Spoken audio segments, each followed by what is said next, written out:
इस वीडियो में हम बात करेंगे काई स्क्वायर के बारे में। काई स्क्वायर एक नॉन पैरामीट्रिक टेस्ट है और इसमें कोई भी इंजम्पशंस नहीं होती। तो हम इस टेस्ट को तब इस्तेमाल करते हैं जब हमारे पास दोनों वेरिएबल्स का रिलेशनशिप है और दोनों वेरिएबल्स नॉमिनल वेरिएबल्स हैं, यानी ग्रुपिंग वेरिएबल्स हैं।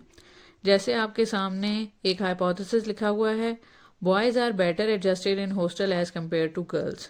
अब एडजस्टमेंट के भी ग्रुप्स बना दिए गए हैं। एक वेरिएबल है जेंडर, जिसमें मेल और फीमेल है। दूसरा वेरिएबल है एडजस्टमेंट और नॉन एडजस्टमेंट के ग्रुप्स। अब ये भी नॉमिनल स्केल है और इसमें भी दो ग्रुप्स हैं, adjusted people who are adjusted and people who are not adjusted. अब क्योंकि ये दोनों वेरिएबल्स नॉमिनल हैं, इसलिए हम इसमें कोई भी रिलेशनशिप को रिलेशन वगैरह इस्तेमाल नहीं कर सकते, बल्कि काई स्क्वायर इस्तेमाल करेंगे। अब हमारे पास एसपीएसएस में डाटा एंटर्ड है। हम एनालाइज की ऑप्शन चूज़ करेंगे, फिर डिस्क्रिप्टिव स्टैटिस्टिक्स, और इसके बाद हम चूज़ करेंगे क्रॉस टैब्स। क्रॉस टैब्स के बाद हमारे पास डायलॉग बॉक्स है। अब डायलॉग बॉक्स में हमारे पास रोज और कॉलम्स हैं। जेंडर को हम चूज़ कर रहे हैं यहाँ पर रोज के लिए, और दूसरा हम चूज़ कर रहे हैं एडजस्टमेंट, और इसको हम कॉलम्स के लिए इस्तेमाल कर रहे हैं। आप देख सकते हैं कि ये दोनों नॉमिनल वेरिएबल्स हैं। बार चार्ट्स की ऑप्शन को क्लिक कर दिया है। इसके बाद एग्जैक्ट में जाएंगे तो जो ऑलरेडी सिलेक्टेड है हम उसको चेंज नहीं कर रहे, हम अपने केस के मुताबिक इसको कंटिन्यू करेंगे। स्टैटिस्टिक्स में जाएंगे, हमें काई स्क्वायर की ऑप्शन चाहिए, हमें कॉन्टिजेंसी कोफिशेंट्स चाहिए, हमें फाई और क्रैमर्स 5 भी चाहिए। इसके अलावा हमें इस डायलॉग बॉक्स में कुछ भी नहीं चाहिए। फाई और क्रैमर को चूज़ करने की रीज़न मैं आपको आउटपुट के बाद बताऊंगी। यहाँ से कंटिन्यू करते हैं। सेल्स की ऑप्शन चूज़ करेंगे। हमें काउंट्स में ऑब्जर्व्ड एक्सपेक्टेड दोनों चाहिए। परसेंटेज में हमें रोज कॉलम्स और टोटल परसेंटेज चाहिए। इसके अलावा रेजिडुअल्स में हमें स्टैंडर्डाइज्ड रेजिडुअल्स चाहिए, और इसके बाद हम कंटिन्यू कर देंगे।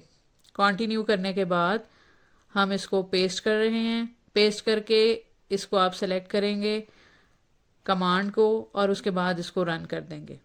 आपके सामने आउटपुट आ गया है।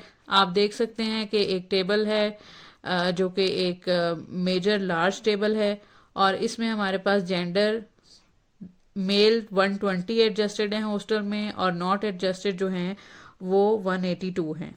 जबकि फीमेल जो हैं वो 88 एडजस्टेड हैं और नॉट एडजस्टेड 206 हैं। टोटल इनका 294 है। मेल्स का टोटल 302 है। अब इसके साथ इनकी एक्सपेक्टेड काउंट्स भी दिए हुए हैं, परसेंटेजेस भी दी हुई हैं।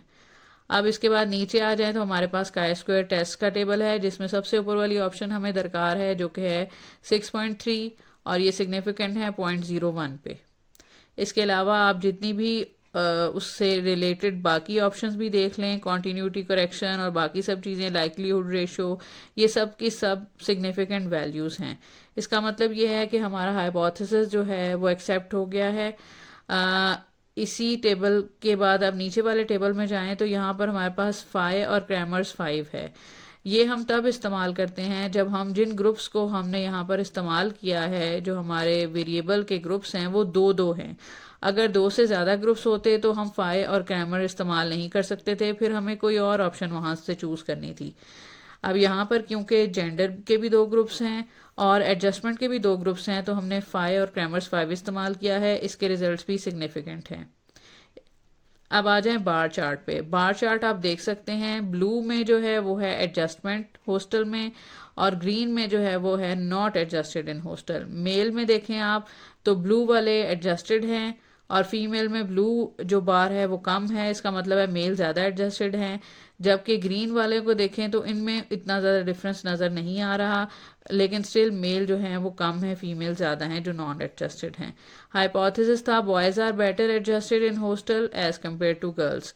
अब इसमें हम रिजल्ट्स में देख चुके हैं कि ऐसा ही है, बॉयज़ ज़्यादा एडजस्टेड हैं, गर्ल्स इतनी एडजस्टेड नहीं हैं।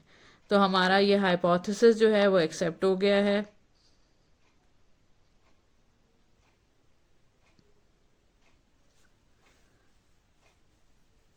और ये सिग्निफिकेंट रिजल्ट्स के साथ एक्सेप्ट हुआ है। तो ये था हमारा काई